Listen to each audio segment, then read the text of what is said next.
Hi. I don't know how you got here or where you're from, but I'm really glad you came. I'm Mindy Stern, and today in this Power Boost training, you'll discover what the biggest asset in your business is, how to manage it, and how to leverage it to make more money. This week, I did a little survey on Facebook asking my community, what is the greatest asset in your business? The three most popular answers were 44% said me, 32% said my staff or my team, and 16% said my clients. I will attach here below a link to where you can see where the survey was taking place, okay? So you can see that later. I just want you to know that in my opinion, there are two super important assets in your business that will make or break it.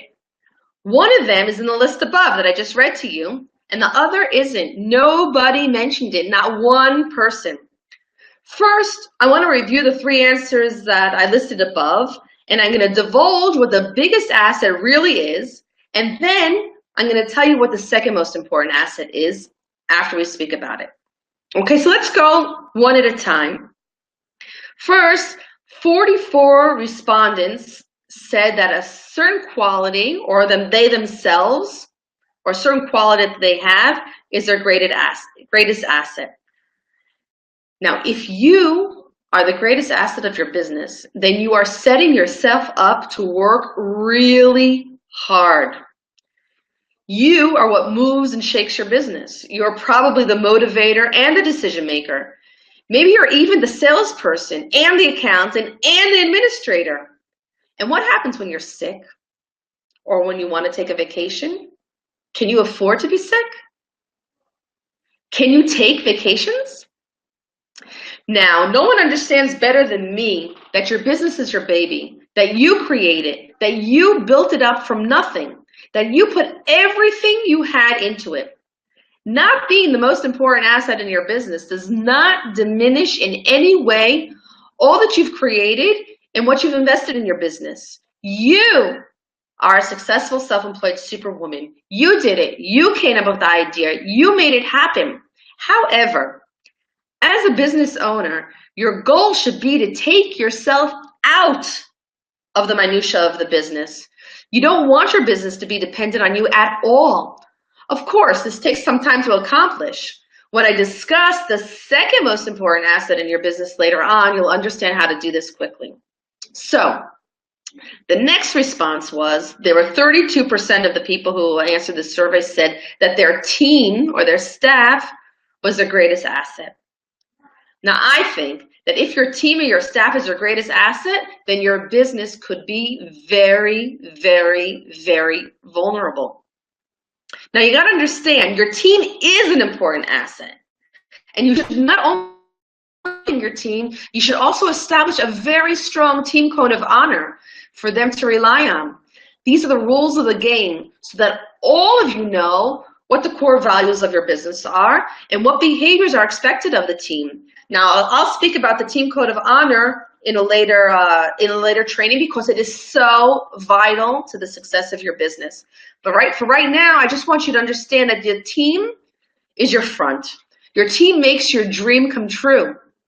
Your team frees up your time. So love your team and support your team. However, sometimes a team member may get sick or move or even quit. Has that ever happened in your business? Has a team member who you relied on quit or left you hanging? Unfortunately, it happens, and you need to prepare yourself for that occurrence. So when I discuss the second most important asset in your business later on, you'll understand exactly how to reduce your company's vulnerability to such turnover. Okay, next. It's interesting that only 16% of the respondents to the survey that I did said that their clients are their greatest asset. Ladies, your clients are your most important asset. Without your clients, you have no business.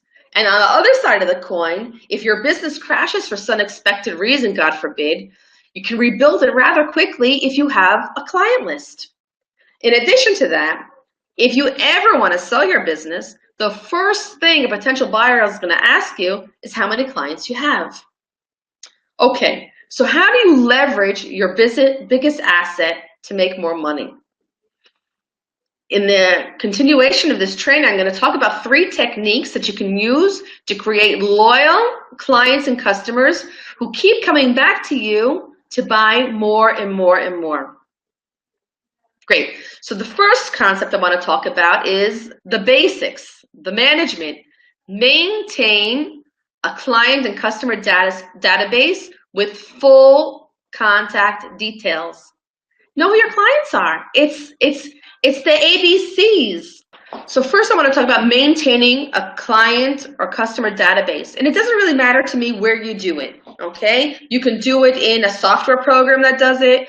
You can do it in your digital invoice system that does it. You can do it on a piece of paper, in a notebook, in Word, in Excel. I really don't care about the tool that you use. However, it is so important that you know who your clients are, what their first name is, what their last name is, what their mailing address is, what their email address is, what their telephone number is. And you can even know additional information that might be relevant to you, what they bought, what service or product they bought, how about when their birthday is or an anniversary, if that could be relevant to your business.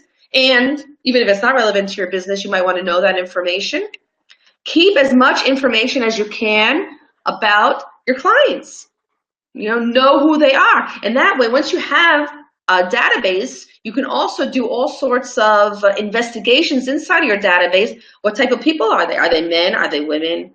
What their income range is, what they buy, what colors they like, how often they buy. You could all do sorts of queries into the database to find out more information about your ideal client. And the only way to do that is to have a database, is to control it, to mark it down, to write it. It is so important. There are so many of my of people who started working with me. When I asked them about their clients, how to reach them, let's talk to them, they had no idea. They really had no idea who their clients were. Even if there were things that they had to mail equipment or products to them, it was difficult to accumulate a list. I had one client who was making more than $1 million a year.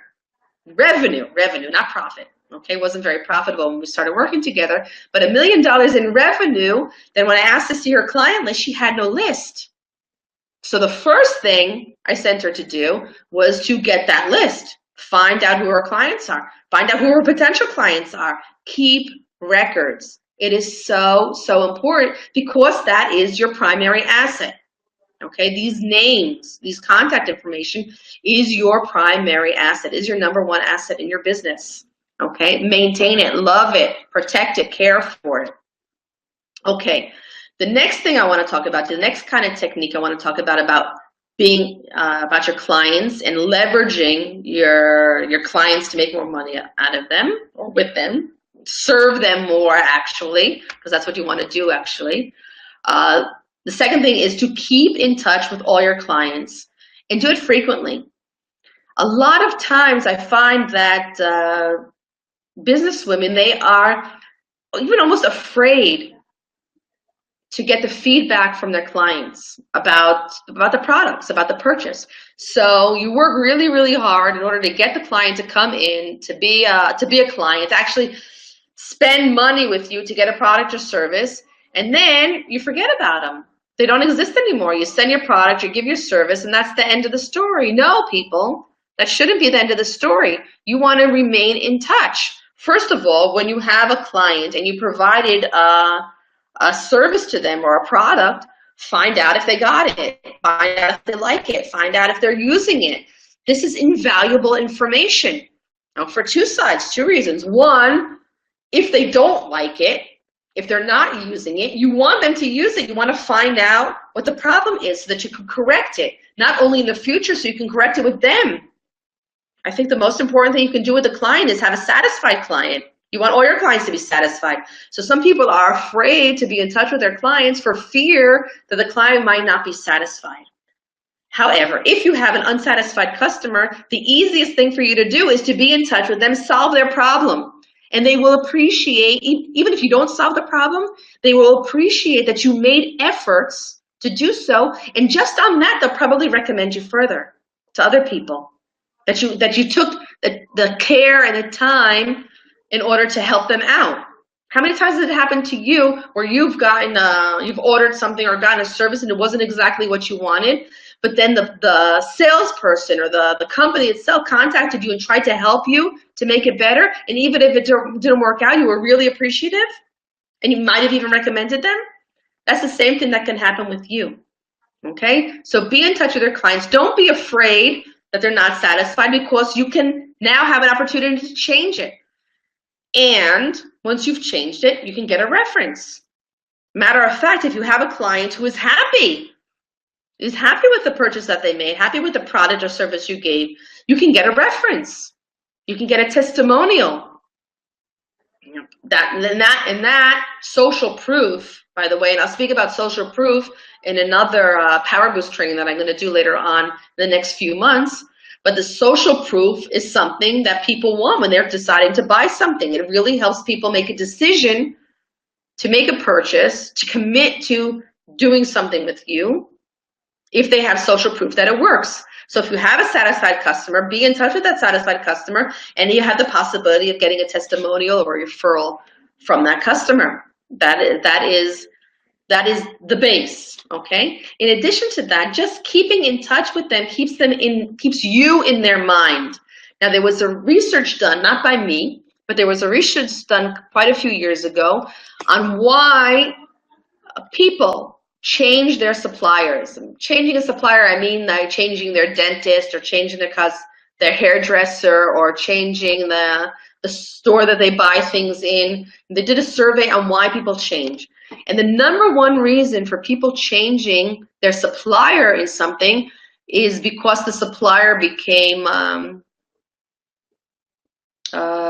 was not in contact. They forgot about the supplier. The supplier became not important to them. So when a friend recommended going to someone else, it was much easier to go someone else than to try to remember or associate yourself with an old supplier. So don't let your clients become ambivalent. That's the word I was looking for. They become ambivalent, so why not try someone else? So don't let your customers become ambivalent. Be in the front. Always be in touch with them. Give them always more information. Ask them how they are. Share with them new things that you're doing to keep them involved, to keep yourself, your business, in the forefront of their mind. So when they do need your product, or they do hear from a friend or family member, someone looking for something that you can offer, that you offer, that they will refer you, that they'll recommend you, that they'll remember you. Okay, so be in touch with them, and be in touch with them a lot. And don't be afraid, kid. A client who's used your service, liked your service, and you continue to give them more service, is going to love you. Is really going to love you. The trick is, and I don't know if it's a trick, but you need to keep the information relevant. Okay, you don't want to be in touch with them and become a spammer, God forbid.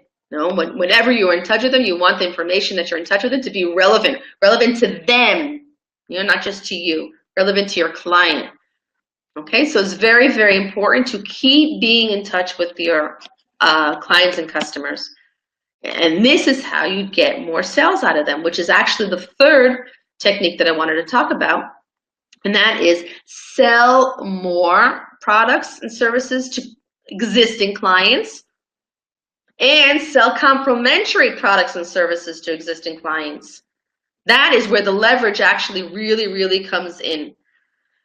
A client who has bought from you, he's already gone through a progression of stages where he has trusted you. The stages of marketing, they say, so a client first knows you, they've heard about you, and then they like you, they like what you're saying, they like what you look like, and then they have to get to the stage of trust, where they trust you, where they're actually ready to make a purchase from you. Okay, so you've already gone through that stage, which is it's a time-consuming process. It doesn't happen all in one time. You have to build that kind of trust. It takes time to build trust. But once you've built trust and they've already purchased a product or service from you, it's so easy to offer them the next thing, the next level, a complementary product, because they already trust you.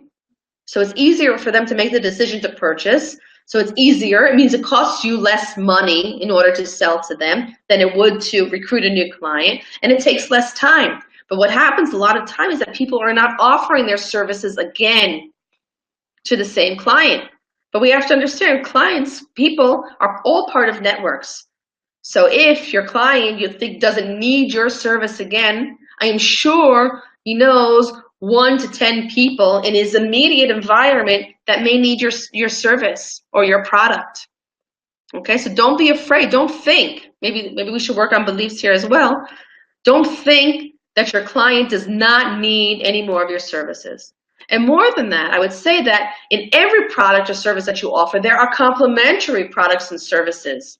You know, I have a new client that I'm working with that she makes leather handbags from real leather. Okay, so she says, but once someone's bought a handbag, that's it, they're finished. I say, no, you can sell that person another handbag. And if you can't sell that person another handbag, you know that they're interested in, let's say, fashion. So why don't you sell them a scarf or a bracelet or some jewelry or a shirt or boots? You know, the list can go on and on and on and on, because it's very likely that a person who buys a leather handbag, you can sell a wallet. Yeah, you can sell a keychain, other leather products, not necessarily things that you manufactured, but you can outsource. You can sell other people's products as well, because you've already invested the time and energy and the money to get the client. So it'll be very easy, yeah, to sell a complementary or more products to an existing client. Okay, and that's actually where you can actually leverage. You've already invested the money, gotten the client, you have their name, you have their contact details, you're in touch with them. Now start offering. Don't be afraid to offer new products. Be in touch and offer new products, and there you're going to make a lot more money. It'll cost you much less to make the next dollar. Okay, so those are actually the 3 techniques that I wanted to go over on the first most important asset in your business, which is your clients. Now, I want to just touch on the second most important asset in your business so you know what it is, and I'm going to talk about it in next week's Power Boost training. And the second most important asset in your business, which is interesting that nobody in the survey answered this, and it would very likely be that you probably wouldn't know the answer yourself. Why don't I ask you, why don't you write down inside the comments what you think the second most important asset in your business is, and it's not any of them that I mentioned before, right? I said the second most important asset wasn't in the list of the 3 things that most people said. So if you can write down in the comments what you think the second most important asset in your business is.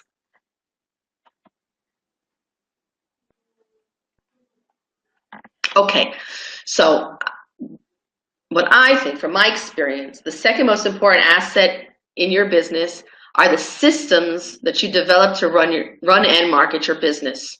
Once you've developed these systems, your business will no longer be dependent on you or your team for its success. Your systems are what you implement in your business. They're stages, processes that work, and these processes can work automatically. Okay, it frees up your time, it frees up a lot of your resources, and actually will cost you less money the next time that you do them. And you can have systems for marketing, you have systems for administration, you have systems for sales, you can have systems for teams. When you build your team, I talked about before the team code of honor, which is something that we'll talk about in another Power Boost training. That is a system that you develop in your business. So every new employee that comes into your business knows exactly what the values are for the business and what is expected, what kind of behaviors are expected. That is a system. If you develop a marketing system, another marketing person comes into your business, or you can step out of marketing, take someone else to come in, have that system. Again, and if you want to sell your company, and again, if you want to sell your company in the future, that is, the second question that any kind of prospect would ask you is, what systems do you have in your business? The first one is your clients. The second are the processes that are already implemented in your business that run automatically, irregardless of you being in your business or not being in business, irregardless of your team staying or your team going. You could always change your employees, teach them the new system, and your business will run as it always ran, without any downtime whatsoever. So first, most important asset of your business are your clients. Okay, keep client lists. Be in touch with your clients frequently and sell more to your clients. And the second most important asset in your business are the systems that you build. So I look forward to speaking with you next week more about systems and what they mean and how they work and how they save you lots of money and free up your time. So this is Mindy for now. I would like to invite you to ask any questions, anything that comes up to your mind during the process of the Power Boost training. Write it down in the comments, ask any questions, tell me what you learned, what was your aha moment for this training. I'd love to hear them. You will get responses for everything that you write, and I appreciate that. In the meantime, this is Mindy Stern signing off, and know that I am dedicated to your personal, your business, and your financial empowerment.